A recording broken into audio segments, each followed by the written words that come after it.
All right. Well, hello everyone. My name is Liz Eggleston and I run Course Report, which is a resource for students who are choosing a coding bootcamp. If you haven't used Course Report yet, this is my one shameless plug. I do it in all of our videos.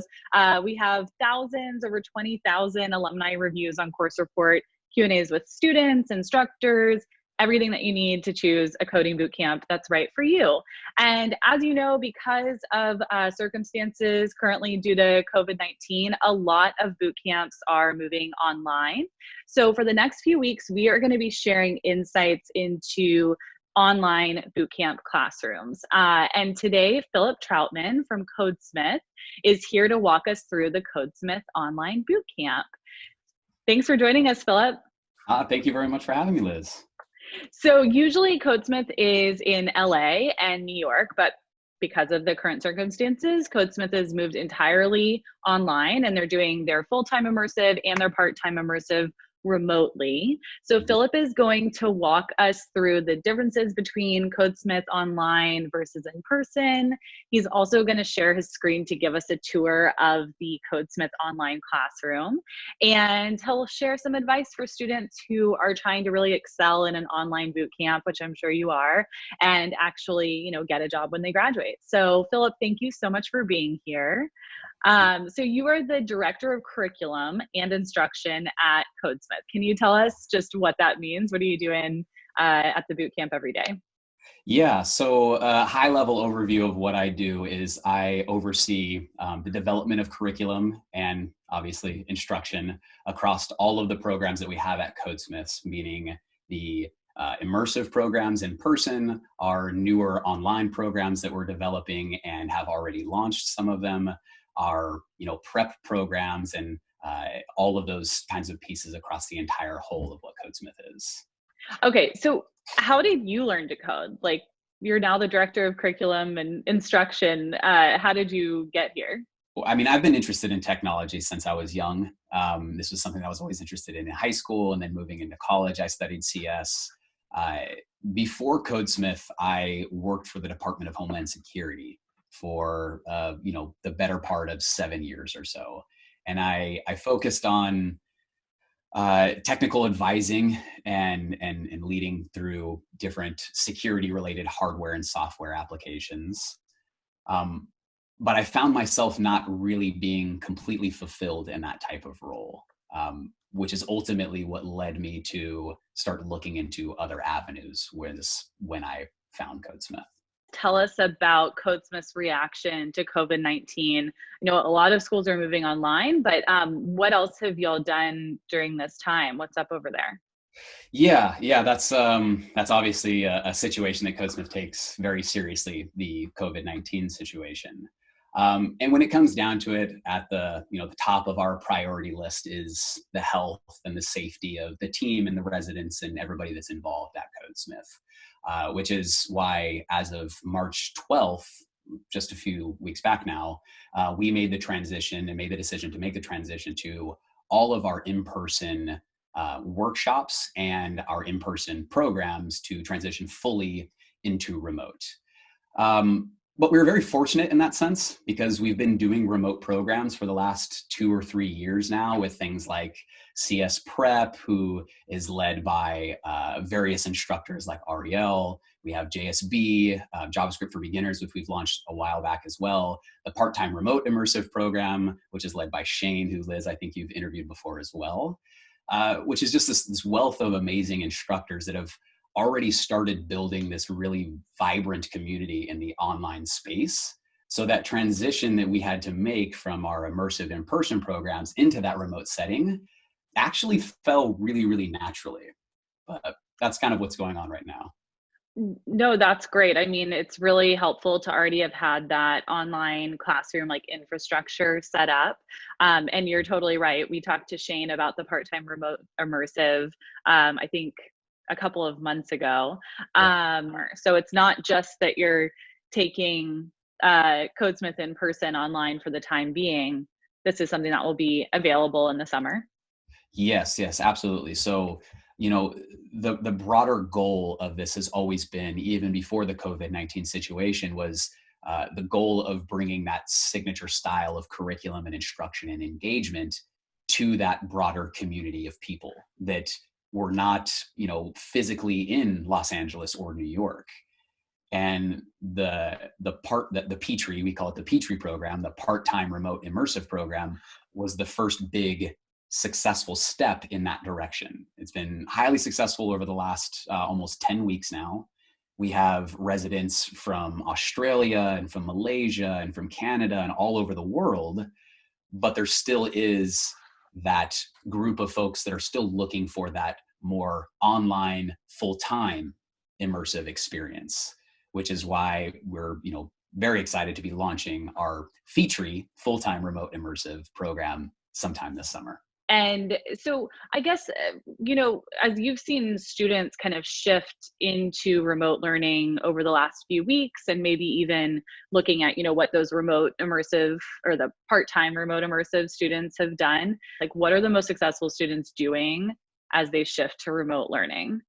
Yeah. So, I mean, these are things like kind of some examples off the top of my head, things like talking about those people that are coming fully committed and present in things like their pair programming dynamics, which makes up a huge portion of the curriculum of Codesmith, of interfacing and engineering with different people in your cohort, people that are coming wholeheartedly and being engaged in online instruction, online live instruction with the Codesmith engineers, people that are setting up additional study groups on days that they're not even required to be at Codesmith. On Sunday, the only day of the week that you're not actually required to be doing any type of curriculum related things, and residents in the program still, gathering with, 15 or 20 of their cohort mates and putting on these like additional study sessions and workshops and things to, re-emphasize or recover technologies that were covered in the week prior or that they know are coming up in the next week. All of these different aspects that develop and embody this culture is truly where we see residents shine, especially in this transition into the remote setting. That's really cool to hear that that's actually happening. Yeah. That's awesome. This is kind of a practical question, but what's your advice for students about how to set up their online workspace? Like if they're going to be taking an online boot camp, how do they set their lives up at home to get the most out of it? Yeah, I love this question, Liz. This is something that I find particularly is like a small passion of mine. I loved the transition and loved kind of setting up my own home workspace. And I can kind of answer it in two different ways, kind of more the surface level answer, and then more like the deeper kind of thoughtful answer, I guess, around this. More surface level, I would say there's two particular items that I think contribute to a really well thought out like home office for these remote settings. And one is being a good webcam, a decent webcam for all of these online and situations and these meetings and Zoom meetings and things like that. And two, an iPad or some sort of like online writing utensil. Just due to the fact that, when you're in that in-person setting and it's very natural to be working with another engineer and you have kind of this thought and you're maybe struggling with how to verbally communicate the particular problem or idea that you have, and you're able to just, pull over a whiteboard and, write something out or bring up some paper or something along those lines. iPads allow you, and we'll probably end up going more into this as we go through this interview, but iPads allow us to kind of do that same kind of thing in an online setting.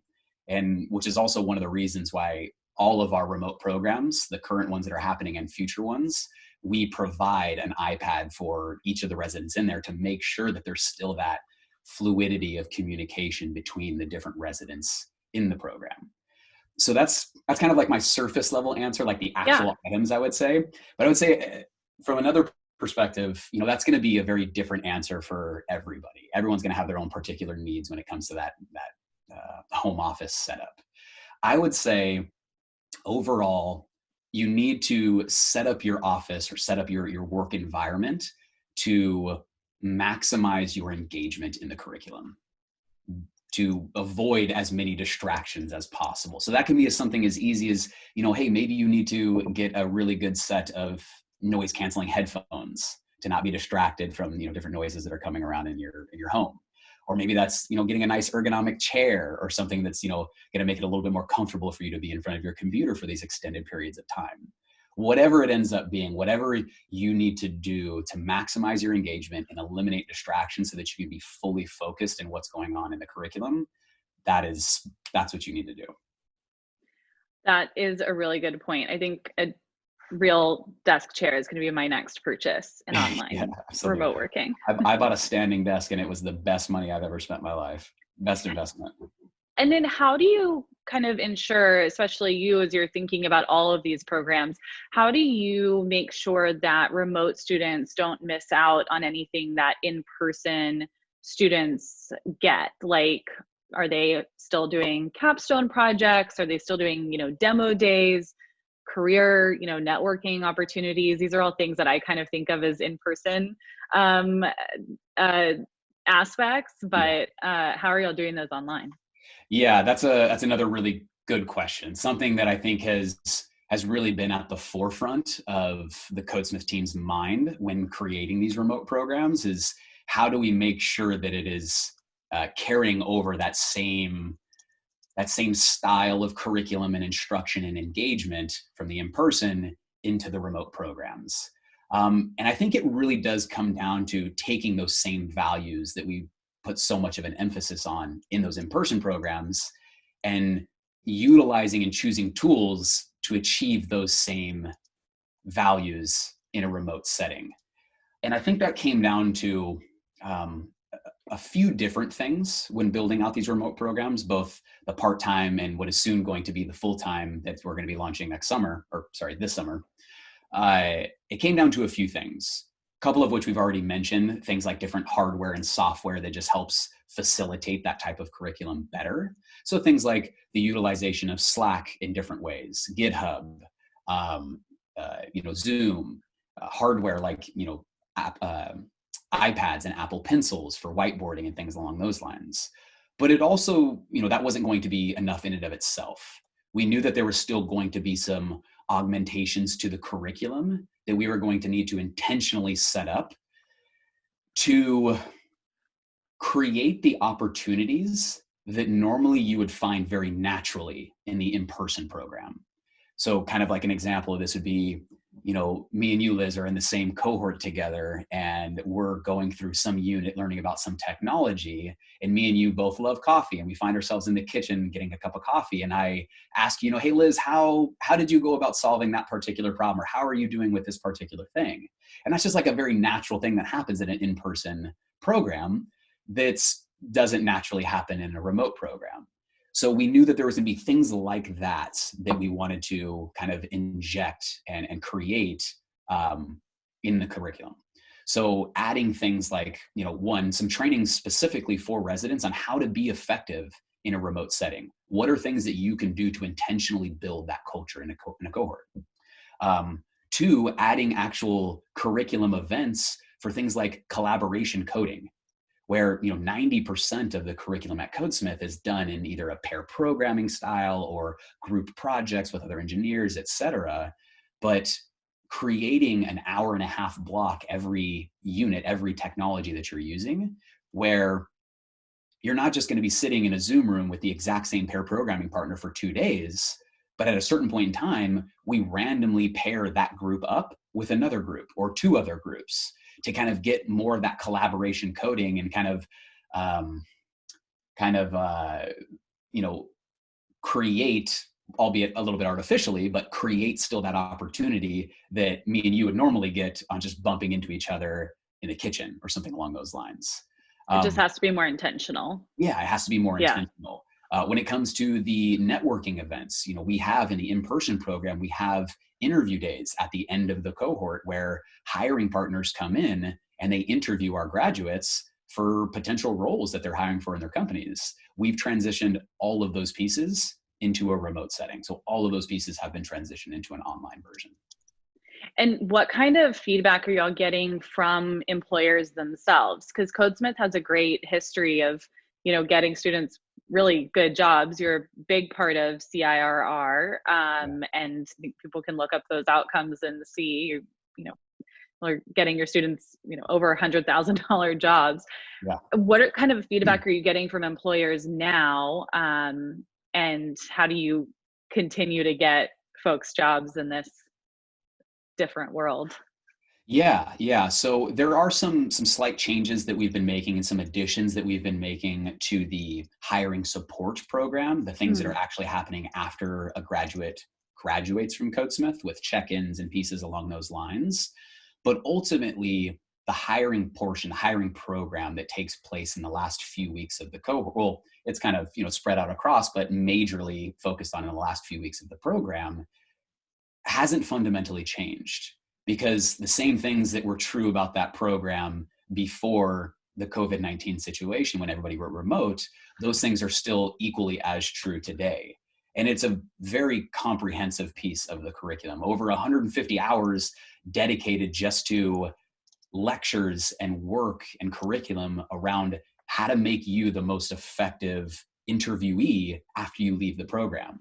Workshops on how to answer technical questions. When you get that question in an interview, tell me about a time that you worked with X technology. Like, what is the best? There's so many ways to answer that question. What are the ways that have been proven to be the best? That hasn't changed from in-person to remote. In fact, it's probably become even more important, your technical communication around those pieces, because you're in a remote setting. Workshops on how to whiteboard effectively. There's so many different types of interviews when it comes to being a software engineer. You have system design interviews and whiteboarding algorithms interviews. We have lectures on all of those pieces. And because of the other tools that we've implemented, like iPads and different writing utensils, all of that stuff is still facilitated in a very seamless way. Um, Outreach messaging training, where our CEO himself will actually go through and give one-on-one feedback to people on what their outreach messages look like, and guidance on all those pieces. Yeah. Okay, so what does the remote classroom actually look like at Codesmith? Can you share your screen and walk us through just the features of the online classroom experience for Codesmith students?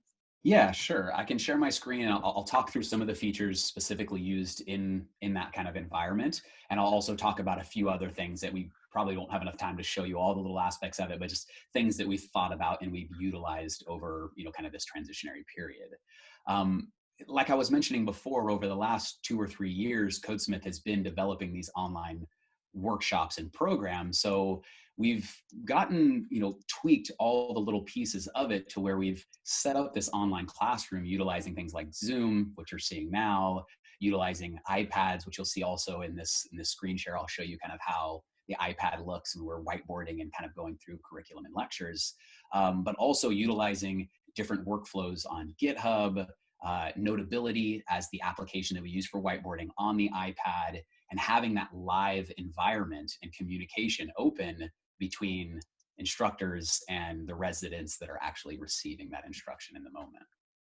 90% of what folks are going to be doing at Codesmith, even in the remote program, are still done in some sort of pairing dynamic, whether that's specifically one-on-one with another engineer, group settings, or also just social aspects of it. We have Zoom rooms that are dedicated for things like family dinner. Every pair programming pair and every group project of engineers that are happening throughout the duration of Codesmith, they all have premium Zoom accounts that are assigned to them for those projects, where they have full 24/7 access for as long as they want. They don't get kicked out after a certain time or anything along those lines, where they're utilizing those tools to continue that technical communication that we harp on so much here at Codesmith, throughout the duration. So we provide a calendar for day by day, minute by minute, what they're going to be focusing on throughout the entire duration of their time at Codesmith, with links to different Zoom rooms and essentially like links to different classrooms that they're going to be in at any given time throughout the day. It's also covered in things like the stand-ups that we have, which we've even increased the stand-ups that we have every single day to 3 stand-ups a day, 1 in the morning, afternoon, and evening, just to refocus people again, because in the in-person setting, you just look over and you say, oh, we're going over to the classroom for a lecture right now. But again, in the remote setting, you have to be a little bit more intentional with that communication. So it's kind of focused on from many different angles. calendar and curriculum pieces, stand-ups, and Slack messages directly from the Codesmith team, allowing people to know, oh, in 10 minutes, we need to be in this Zoom link for this particular lecture. We're supposed to be here for this, etc. The start of the day always happens with stand-ups in the morning at 9 o'clock, where a Codesmith team member will, conduct stand-ups and kind of focus everybody in on what the day and what the week is going to look like, the different lectures and programs, et cetera, et cetera. Then moving into hack hours, which has become increasingly more important now at this point, because hack hours being daily algorithms that they focus on throughout the duration of Codesmith. And the reason I say that's become increasingly more important is because we're seeing this trend right now where, companies are definitely still hiring engineers, but there has been a bit of a shift on what types of companies are hiring engineers. They're harping on those things that much more, which kind of comes at a great time for Codesmith, because over the last 6 months, we've completely revamped our data structures and algorithms curriculum. Over 120 hours throughout the time at Codesmith, just focused on those pieces. We developed our curriculum in partnership with Google engineers on what are some of the kind of types of algorithms and data structures that are being tested on in some of these companies. That is perfect. Thank you for sharing all of that. I think that makes it a lot easier to kind of understand what the classroom experience would be like. So we've actually talked a little bit about this throughout the interview, but obviously, like, one of the biggest questions that I'm getting right now, and that I think boot camps everywhere are getting right now, is like, is this a good time for folks to make a career change into tech? So I guess I'll pose that question to you. Is this a good time to do Codesmith and to change your career and get a job as a developer? Yeah, that's a great question, because I think that's on everyone's mind at this point. Folks that are, unfortunately losing their jobs or being laid off, and they're now looking more into what are some alternative things that they could be interested in. I think in software engineering right now, we're very fortunate. There has been some changes, like I was mentioning before, on the types of companies that are particularly hiring right now for engineers. But fundamentally, software engineering is still a very safe industry, an exciting industry to be moving into. I mean, look at what a situation like this does. It creates this environment where companies are now not necessarily not hiring, but they're transitioning into how they do work.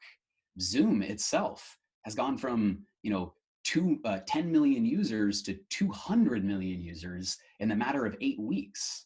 What better time to be a system admin for a company like Zoom, or being in a tech company that's creating these tools that are helping other companies survive?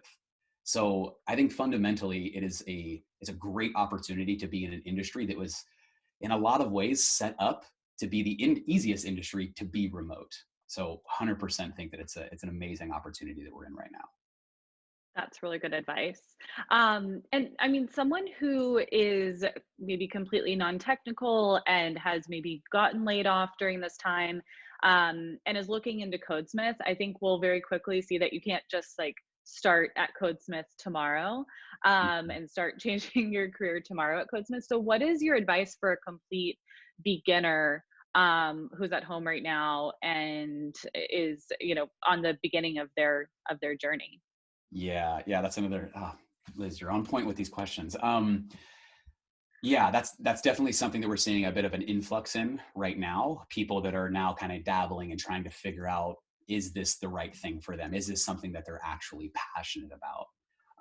I would say this has been kind of advice that I've given to many people before in the past, that you need to find your community, especially in this type of industry. You need to find your community of learners to kind of get your feet wet and see if this is something that you're interested in. By no means should you jump into a fully immersive, 3-month program, not having a full understanding if this is something you're even passionate about.